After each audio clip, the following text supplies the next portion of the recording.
Assalamualaikum warahmatullahi wabarakatuh. Apa kabar teman-teman mahasiswa? Bertemu kembali dengan saya Widya Stuti pada mata kuliah Ekonomi Makro 1 bab 11 permintaan agregat 2. Pada bab 10 kita telah mengembangkan model ISLM. Kita melihat bahwa kurva IS menunjukkan equilibrium di pasar barang dan jasa. Sedangkan kurva LM menunjukkan equilibrium dalam pasar keseimbangan uang real. Baiklah, selanjutnya saya akan menjelaskan fluktuasi dengan model ISLM. Perpotongan kurva IS dan LM, seperti yang saya sampaikan tadi, menentukan tingkat pendapatan nasional. Ketika salah satu dari kedua kurva ini bergeser, maka equilibrium jangka pendek perekonomian berubah dan pendapatan nasional juga berfluktuasi. Pada bagian ini, kita akan coba untuk mengkaji bagaimana perubahan kebijakan, seperti misalnya kebijakan fiskal, yaitu belanja pemerintah dan pajak, itu mampu mengubah equilibrium jangka pendek perekonomian. Perubahan kebijakan fiskal mampu menyebabkan kurva IS bergeser. Kita asumsikan terjadi kenaikan dalam belanja pemerintah dalam model ISLM. Kenaikan belanja pemerintah akan menggeser kurva IS ke kanan sebesar delta G per 1 min MPC. Equilibrium akan bergerak dari titik A ke titik B. Pendapatan meningkat dari Y1 ke Y2 dan tingkat bunga naik dari R1 ke R2. Tingkat bunga yang lebih tinggi di pasar uang akan memiliki jalur balik di pasar barang. Ketika tingkat bunga naik, maka perusahaan mengurangi rencana investasinya. Penurunan investasi ini sebagian mengoffset dampak ekspansif dari kenaikan belanja pemerintah. Itu yang kita definisikan dengan istilah crowding out of investment. Jadi, kenaikan pendapatan dalam menanggapi ekspansi fiskal adalah lebih kecil dalam model ISLM daripada dalam perpotongan Keynesian. Bagaimana instrumen lain yaitu pajak mempengaruhi perekonomian? Dalam model ISLM, perubahan pajak akan mempengaruhi perekonomian sebesar perubahan belanja pemerintah, kecuali bahwa pajak itu akan mempengaruhi pengeluaran melalui konsumsi. Perhatikan penurunan pajak sebesar delta T. Pemotongan pajak akan mendorong konsumen belanja lebih banyak, dan hal ini akan meningkatkan pengeluaran yang direncanakan. Pada ISLM, IS akan mengalami kenaikan sebesar delta T kali MPC per 1 min MPC, sehingga akan berdampak pada peningkatan pendapatan dan suku bunga. Dampak dari kenaikan suku bunga akan menyebabkan investasi mengalami penurunan, sehingga menghapus dampak ekspansif dari penurunan T. Jadi, seperti halnya dampak dari kenaikan belanja pemerintah, kenaikan Y akibat G pada model ISLM lebih kecil dibandingkan dengan kenaikan Y akibat kenaikan G pada model Keynesian.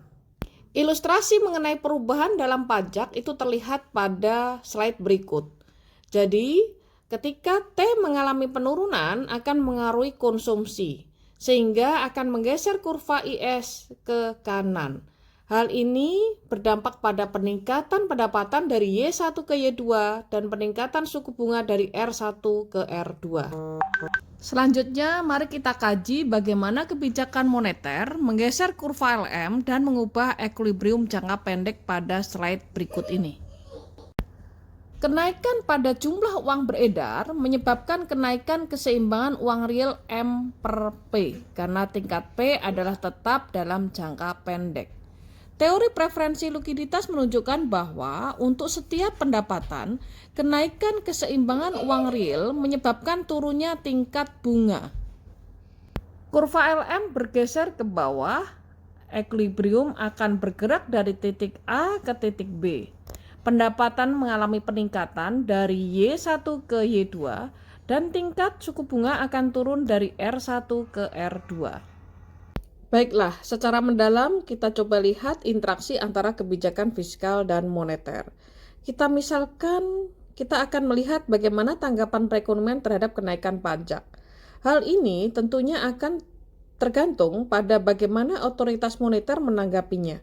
Ada 3 skenario dalam hal ini, yaitu 1, Fed mempertahankan penawaran uang konstan, kemudian Fed mempertahankan tingkat bunga konstan, dan terakhir Fed ketika mempertahankan pendapatan konstan. Mari kita bahas skenario pertama, di mana Fed mempertahankan jumlah uang beredar tetap konstan. Kenaikan pajak akan menggeser kurva IS ke kiri. Pendapatan akan turun karena pajak yang lebih tinggi akan mengurangi pengeluaran konsumen, dan tingkat bunga turun karena pendapatan yang lebih rendah mengurangi permintaan. Penurunan pendapatan menunjukkan bahwa peningkatan pajak menyebabkan resesi. Skenario yang kedua adalah ketika Fed mempertahankan tingkat bunga konstan. Ketika kenaikan pajak menggeser kurva IS ke kiri, Fed harus mengurangi jumlah uang beredar untuk mempertahankan tingkat bunga pada titik awalnya. Penurunan jumlah uang beredar ini menggeser kurva LM ke atas, yaitu dari LM1 ke LM2. Tingkat bunga tidak turun, tetapi pendapatan turun dalam jumlah yang lebih besar daripada jika Fed mempertahankan jumlah uang beredar tetap konstan. Jadi, apabila kita bandingkan 2 skenario tersebut, pada skenario pertama, tingkat bunga yang lebih rendah mendorong investasi dan sebagian mengoffset dampak efek kontraksi dari peningkatan pajak. Sedangkan pada skenario kedua, Fed memperburuk resesi dengan mempertahankan tingkat bunga yang tinggi. Bagaimana dengan skenario ketiga, ketika Fed ingin mencegah kenaikan pajak agar tidak menurunkan pendapatan? Fed akan meningkatkan jumlah uang beredar dan menggeser kurva LM ke bawah yang cukup untuk mengoffset pergeseran dari kurva IS. Dalam hal ini, kenaikan pajak tidak menyebabkan resesi, tetapi menyebabkan penurunan yang besar pada tingkat bunga. Meskipun tingkat pendapatan tidak berubah, kombinasi kenaikan pajak dan ekspansi moneter mengubah alokasi sumber daya di dalam perekonomian.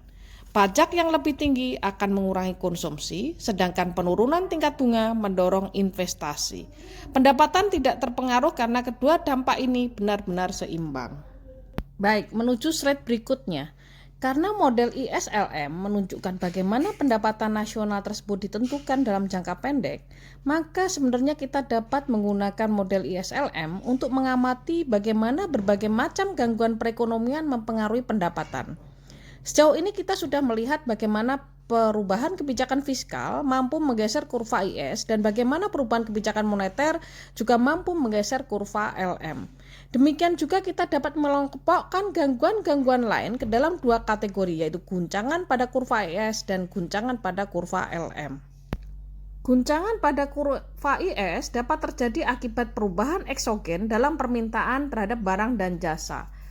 Di samping itu juga karena adanya perubahan permintaan terhadap barang-barang konsumen. Sedangkan guncangan pada kurva LM terjadi akibat perubahan eksogen dalam permintaan terhadap uang. Saya akan ilustrasikan guncangan pada kurva LM yang muncul sebagai perubahan eksogen dalam permintaan terhadap uang. Misalkan bahwa terdapat kebijakan untuk melakukan pembatasan baru atas ketersediaan kartu kredit, sehingga meningkatkan jumlah uang yang dipegang oleh masyarakat. Menurut teori preferensi likuiditas, ketika permintaan uang naik, maka tingkat bunga yang diperlukan untuk menyeimbangkan pasar uang menjadi lebih tinggi untuk setiap tingkat pendapatan dan jumlah uang beredar. Jadi, kenaikan dalam permintaan uang akan berdampak pada pergeseran kurva LM ke atas yang cenderung meningkatkan tingkat bunga dan mengurangi pendapatan. Ilustrasi lain adalah guncangan pada kurva IS yang bisa muncul dari perubahan permintaan terhadap barang-barang konsumen. Diasumsikan bahwa pemilihan presiden yang populer meningkatkan keyakinan konsumen akan perekonomian. Hal ini akan mendorong konsumen untuk menabung lebih sedikit di masa depan, namun mengonsumsi lebih banyak pada saat ini. Hal ini akan berdampak pada pergeseran ke atas dalam fungsi konsumsi. Pergeseran fungsi konsumsi akan meningkatkan pengeluaran yang direncanakan sehingga akan menggeser kurva IS ke kanan dan meningkatkan pendapatan. Berbagai guncangan tersebut menyebabkan fluktuasi ekonomi sehingga dapat menggeser kurva IS dan kurva LM. Dalam hal ini, policy maker dapat mencoba menggunakan sarana kebijakan moneter dan fiskal untuk mengoffset guncangan eksogen tersebut. Dengan demikian, guncangan pada kurva IS atau kurva LM tidak akan menyebabkan fluktuasi dalam pendapatan atau kesempatan kerja. Untuk memahami determinan permintaan agregat secara lengkap, maka dalam slide berikut ini akan kita gunakan model ISLM untuk menderivasi kurva permintaan agregat. Yang pertama, kita akan gunakan model ISLM untuk menunjukkan mengapa pendapatan nasional turun ketika tingkat bunga naik, yaitu mengapa kurva permintaan agregat miring ke bawah. Kedua, kita akan coba untuk menganalisis apa yang menyebabkan kurva permintaan agregat bergeser. Untuk menjelaskan mengapa kurva permintaan agregat miring ke bawah, maka kita telaah apa yang terjadi dalam model ISLM ketika tingkat harga mengalami perubahan. Berdasarkan kurva ISLM pada sebelah kiri Anda, terlihat bahwa untuk setiap jumlah uang beredar M, tingkat harga yang lebih tinggi akan mengurangi penawaran keseimbangan uang real M per P. Penawaran keseimbangan uang real yang lebih rendah akan menggeser kurva LM ke kiri atas, yang menyebabkan tingkat suku bunga mengalami kenaikan dan mengurangi tingkat pendapatan equilibrium seperti yang ditunjukkan pada kurva sebelah kiri Anda. Di sini, tingkat harga akan naik dari P1 ke P2 dan pendapatan turun dari Y1 ke Y2.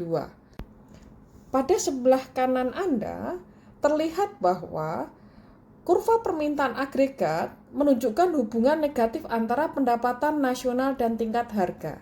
Dengan kata lain, kurva permintaan agregat menunjukkan sekumpulan titik equilibrium yang muncul dalam model ISLM ketika kita mengubah tingkat harga dan melihat apa yang terjadi dengan pendapatan nasional.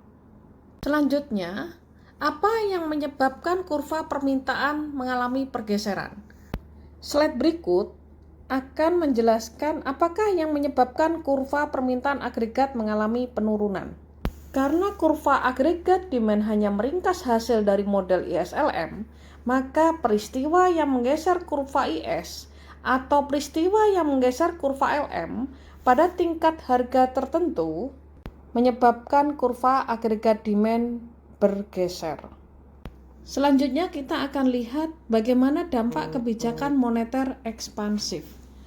Untuk setiap harga, kenaikan jumlah uang beredar meningkatkan keseimbangan uang real. Hal ini akan menggeser kurva LM ke bawah dan meningkatkan pendapatan. Jadi, kenaikan jumlah uang beredar akan menggeser kurva permintaan agregat ke kanan. Bagaimana dengan kebijakan fiskal ekspansif?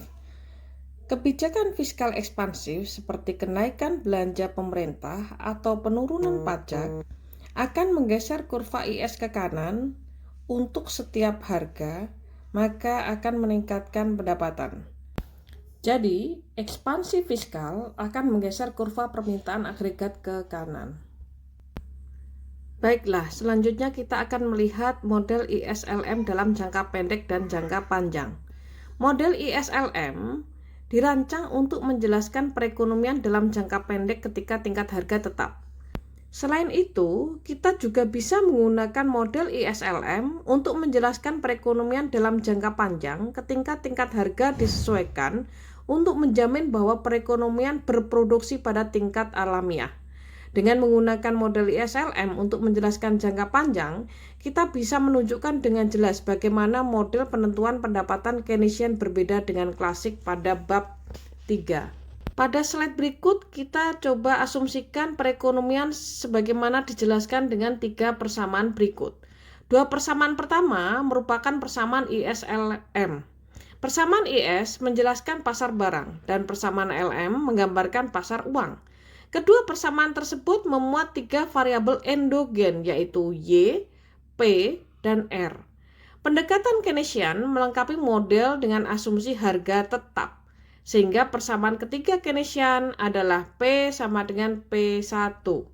Asumsi ini menunjukkan bahwa R dan Y harus disesuaikan untuk memenuhi persamaan IS dan LM. Pendekatan klasik melengkapi model dengan asumsi bahwa output mencapai tingkat alamiahnya, sehingga persamaan ketiga klasik adalah Y sama dengan Y bar. Asumsi ini menunjukkan bahwa R dan P harus disesuaikan untuk memenuhi persamaan IS-LM. Kira-kira asumsi mana yang paling tepat? Jawabannya tergantung oleh horizon waktu. Asumsi klasik paling baik menjelaskan jangka panjang. Jadi analisis jangka panjang terhadap pendapatan nasional pada bab 3 dan juga pada harga pada bab 4 mengasumsikan bahwa output sama dengan tingkat alamiahnya. Sedangkan asumsi Keynesian paling baik menjelaskan jangka pendek, karena itu analisis fluktuasi ekonomi mengandalkan pada asumsi tingkat harga tetap. Baiklah, kita coba ilustrasikan pada slide berikut. Slide berikut terdapat 3 kurva yang diperlukan untuk memahami equilibrium jangka pendek dan jangka panjang, yaitu kurva IS, kurva LM, dan garis vertikal yang menunjukkan tingkat output alami Y bar. Equilibrium perekonomian jangka pendek adalah pada titik K, di mana terdapat perpotongan antara IS dan LM. Perhatikan bahwa pada equilibrium jangka pendek ini, pendapatan perekonomian lebih kecil dari tingkat alamiahnya. Pada gambar sebelah kanan menunjukkan situasi yang sama pada kurva penawaran agregat dan permintaan agregat. Pada tingkat harga P1, kuantitas output yang diminta di bawah tingkat alamiah. Hal ini mencerminkan bahwa pada tingkat harga yang berlaku, permintaan terhadap barang dan jasa tidak mencukupi untuk mempertahankan perekonomian berproduksi sesuai dengan kemampuannya. Berdasarkan kedua gambar tersebut, kita bisa menganalisis equilibrium jangka pendek di mana perekonomian berada, dan ke arah mana perekonomian akan menuju equilibrium jangka panjangnya. Titik K menjelaskan equilibrium jangka pendek, karena equilibrium jangka pendek asumsinya bahwa tingkat harga tidak bergerak atau stuck pada harga P1. Selanjutnya, permintaan barang dan jasa yang rendah menyebabkan harga turun dan perekonomian akan menuju tingkat alamiahnya. Ketika tingkat harga mencapai P2, perekonomian berada pada titik C, yaitu equilibrium jangka panjang. Gambar permintaan agregat dan penawaran agregat menunjukkan bahwa pada titik C, jumlah barang dan jasa yang diminta sama dengan tingkat output alamiahnya. Equilibrium jangka panjang dicapai dalam diagram ISLM melalui pergeseran kurva LM. Penurunan tingkat harga meningkatkan keseimbangan uang real sehingga berdampak pada pergeseran kurva LM ke kanan. Dengan uraian yang sudah saya sampaikan, tentunya adik-adik mahasiswa paham perbedaan penting antara pendekatan Keynesian dan pendekatan klasik pada penentuan pendapatan nasional. Asumsi Keynesian yang ditunjukkan oleh titik K adalah bahwa tingkat harga tidak bergerak, bergantung pada kebijakan moneter, kebijakan fiskal, dan determinan permintaan agregat lainnya. Output bisa menyimpang dari tingkat alamiahnya. Berbeda dengan asumsi klasik yang ditunjukkan oleh titik C, di mana tingkat harga sepenuhnya fleksibel. Tingkat harga disesuaikan untuk menjamin bahwa pendapatan nasional selalu berada pada tingkat alamiah.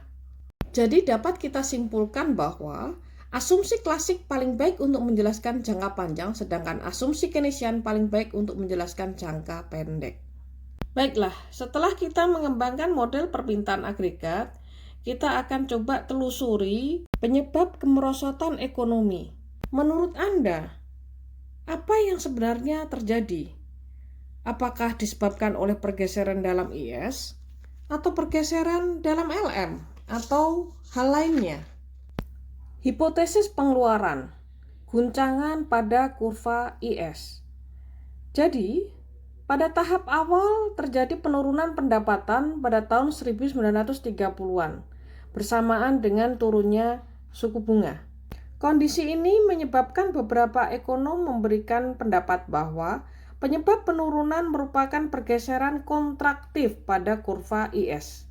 Oleh karena itu, pandangan ini disebut dengan hipotesis pengeluaran atau spending hypothesis. karena depresi besar disebabkan oleh penurunan eksogen dalam pengeluaran atas barang dan jasa. Beberapa ekonom berpandangan bahwa pergeseran kontraktif kurva IS disebabkan karena turunnya konsumsi dan jatuhnya pasar saham. Kemudian penurunan pendapatan disebabkan karena penurunan investasi perumahan. Penurunan investasi perumahan akibat penurunan populasi. Ketika depresi besar terjadi, banyak bank yang mengalami kebangkrutan pada awal tahun 1930-an. Hal ini menyebabkan beberapa perusahaan tidak mendapatkan dana yang mereka butuhkan untuk investasi modal, dan karena itu menyebabkan pergeseran kontraktif lanjutan dalam fungsi investasi. Selanjutnya, terakhir, kebijakan fiskal juga disinyalir menyebabkan kontraksi kurva IS. Di tengah tingkat pengangguran yang tinggi, pembuat kebijakan mencari berbagai cara untuk meningkatkan pajak dan mengurangi pengeluaran pemerintah sehingga berdampak pada kontraksi pada kurva IS. Hipotesis lain, terjadinya depresi besar disebabkan karena guncangan pada kurva LM. Sejarah mencatat bahwa jumlah uang beredar pada waktu itu turun 25%, yaitu dari tahun 1929 sampai dengan 1933, selama tingkat pengangguran naik dari 3,2% menjadi 25,2%. Kenyataan inilah yang memberikan dukungan terhadap hipotesis uang atau money hypothesis, yang menjatuhkan kesalahan utama terjadinya depresi besar, yaitu karena Fed membiarkan jumlah uang beredar turun dalam jumlah yang sangat besar. Namun demikian, money hypothesis ini cenderung dipatahkan karena ketika Fed membiarkan money supply-nya turun dalam jumlah yang sangat besar, LM mengalami kontraksi. Tetapi ketika keseimbangan uang real benar-benar turun, kontraksi moneter ternyata tidak dengan mudah menjelaskan kemerosotan ekonomi. Dan seharusnya akibat LM yang mengalami kontraksi, R harusnya mengalami kenaikan. Namun kenyataannya R mengalami penurunan. Kedua alasan tersebut menjadi dasar penolakan pandangan bahwa depresi besar disebabkan oleh pergeseran kontraktif dari kurva LM. Terakhir, hipotesis uang, dampak dari penurunan harga. Sejarah membuktikan bahwa pada tahun 1929 sampai dengan tahun 1933, tingkat harga turun sebesar 25%. Banyak ekonom berpandangan bahwa deflasi menjadi penyebab terjadinya depresi besar. Para ekonom berpendapat bahwa deflasi yang terjadi pada tahun 1931 adalah kemerosotan ekonomi yang akan mengarah pada periode tingginya pengangguran dan merosotnya tingkat pendapatan. Apabila hal ini benar, maka pendapat ini memberikan dukungan pada hipotesis uang, karena penurunan jumlah uang beredar menjadi penyebab merosotnya tingkat harga. Penurunan jumlah uang beredar juga akan menjadi penyebab parahnya depresi besar. Untuk mengevaluasi argumentasi ini, maka kita akan membahas bagaimana perubahan tingkat harga P mempengaruhi pendapatan dalam model ISLM. Yang pertama adalah dampak deflasi yang menstabilisasi. Penurunan P menyebabkan kenaikan Y. Jika P mengalami penurunan pada M yang tetap, maka keseimbangan uang real M per P akan mengalami kenaikan atau bergeser ke kanan, mengarah pada tingkat pendapatan yang lebih tinggi, Y mengalami kenaikan. Jika P turun pada M tetap, maka keseimbangan uang real atau M per P akan mengalami kenaikan. Maka seolah-olah konsumen akan lebih kaya. C mengalami kenaikan, kurva IS akan ekspansif, bergeser ke kanan, dan Y mengalami kenaikan. Efek penurunan harga yang akan meningkatkan pendapatan disebut dengan Pigot effect. Kedua alasan tersebut di atas membuat sebagian ekonom percaya bahwa penurunan harga akan membantu menstabilkan perekonomian. Terjadi kenaikan Y menuju Y full employment. Yang kedua adalah dampak deflasi yang mendestabilisasi. yaitu penurunan P menyebabkan penurunan Y. Para ekonom menyajikan dua argumentasi untuk menjelaskan bagaimana penurunan harga dapat mengurangi pendapatan, bukan meningkatkan. Teori yang pertama yang disebut dengan teori deflasi hutang atau debt deflation theory, di mana ketika P mengalami penurunan pada M yang tetap, maka akan meningkatkan nilai real dari hutang, sehingga akan memperkaya kreditor dan merugikan debitur. Saya akan coba ilustrasikan. Jadi seperti pada pengamatan bab 4, perubahan yang tidak diantisipasi dalam tingkat harga meredistribusi kekayaan di antara debitur dan kreditur. Misalkan jika seorang debitur meminjam uang sebesar $1.000, maka jumlah real utang ini adalah $1.000 per P, di mana P adalah tingkat harga. Penurunan tingkat harga akan meningkatkan jumlah real utang ini, yaitu jumlah daya beli yang harus debitur bayar kembali kepada kreditur. Karena itu, deflasi yang tidak diharapkan memperkaya kreditur dan merugikan debitur. Teori deflasi utang kemudian menyatakan bahwa redistribusi kekayaan itu mempengaruhi pengeluaran atas barang dan jasa. Dalam menanggapi redistribusi dari debitur ke kreditur, debitur mengeluarkan uang lebih sedikit dan kreditur lebih banyak. Dampak netonya adalah pengurangan dalam pengeluaran dan pergeseran kontraktif dalam kurva IS dan terjadi penurunan pendapatan nasional. Argumentasi kedua yang ditawarkan oleh para ekonom untuk memahami bagaimana perubahan yang diharapkan dalam harga dapat mempengaruhi pendapatan, maka kita menggunakan variabel baru dalam model ISLM. Perhatikan slide berikut ini. Sejauh ini, ketika kita membahas mengenai model ISLM, kita tidak membedakan antara tingkat bunga nominal dan tingkat bunga real. Pada bab-bab sebelumnya kita tahu bahwa investasi tergantung pada tingkat bunga real, sedangkan permintaan uang tergantung pada tingkat bunga nominal. Apabila I adalah tingkat bunga nominal dan PE adalah inflasi yang diharapkan, maka tingkat bunga real ex ante adalah I min P pangkat E. Maka kita bisa menulis model IS adalah seperti yang terlihat pada slide berikut ini. Jadi, pada model tersebut terlihat bahwa inflasi yang diharapkan masuk sebagai variabel dalam kurva IS. Jadi perubahan dalam inflasi yang diharapkan akan menggeser kurva IS. Kita mulai dengan mengasumsikan bahwa setiap orang mengharapkan tingkat harga tetap sama. Dengan demikian maka inflasi yang diharapkan atau P pangkat E di sini adalah sama dengan 0. Oleh karena itu persamaan menghasilkan model ISLM yang kita kenal tersebut. Pada slide terlihat bahwa situasi awal adalah kurva LM dan kurva IS yang diberi label IS1. Perpotongan kedua kurva menentukan tingkat bunga nominal dan real yang untuk saat ini adalah sama. Apabila kita asumsikan bahwa orang-orang secara tiba-tiba memiliki harapan bahwa tingkat harga akan turun di masa depan, sehingga P ekspektasi di sini menjadi negatif, maka tingkat bunga real sekarang menjadi lebih tinggi pada setiap tingkat bunga nominal.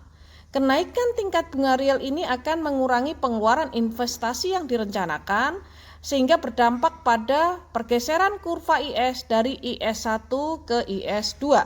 Jadi, deflasi yang diharapkan akan menyebabkan penurunan dalam pendapatan nasional, yaitu dari Y1 ke Y2. Tingkat bunga nominal akan turun dari I1 ke I2. Sedangkan tingkat bunga real naik dari R1 ke R2. Apakah Anda paham cerita di balik gambar tersebut? Jadi, ketika perusahaan mengharapkan deflasi, mereka menjadi enggan untuk meminjam dalam rangka membeli barang-barang investasi karena percaya bahwa mereka harus melunasi utang ini dengan nilai uang yang lebih tinggi di masa yang akan datang. Penurunan investasi akan mengurangi pengeluaran yang direncanakan sehingga menurunkan pendapatan. Penurunan pendapatan akan menurunkan permintaan terhadap uang. Dan penurunan ini akan berdampak pada pengurangan tingkat bunga nominal yang menyeimbangkan pasar uang. Tingkat bunga nominal turun lebih kecil dari deflasi yang diharapkan, sehingga tingkat bunga real mengalami kenaikan. Kedua uraian saya tadi merupakan ilustrasi bagaimana penurunan harga mengurangi pendapatan nasional sehingga menyebabkan pergeseran kontraktif dalam kurva IS. Deflasi yang diamati pada tahun 1929 sampai dengan 1933 adalah tidak sama kecuali adanya kontraksi besar yang dilakukan oleh Federal Reserve terhadap jumlah uang beredar. Maka kedua penjelasan atau uraian saya tadi memberikan dukungan atas terjadinya depresi. Dengan kata lain, jika penurunan harga mendestabilisasi, maka kontraksi dalam jumlah uang beredar akan menyebabkan penurunan pendapatan, meskipun tanpa penurunan keseimbangan uang real atau kenaikan tingkat bunga nominal. Menjadi pertanyaan besar bagi kita semua, dengan adanya pandemi corona akan menyebabkan depresi terulang kembali? Silahkan mencoba mencari jawabannya dengan berbekal pada materi kuliah ekonomi makro yang telah disampaikan, serta lengkapi berdasarkan diskusi-diskusi para ekonom yang telah ada. Baiklah, materi untuk bab 10 pada sesi kali ini telah selesai. Saya akhiri sampai di sini. Wassalamualaikum warahmatullahi wabarakatuh. Tetap semangat dan jaga kesehatan.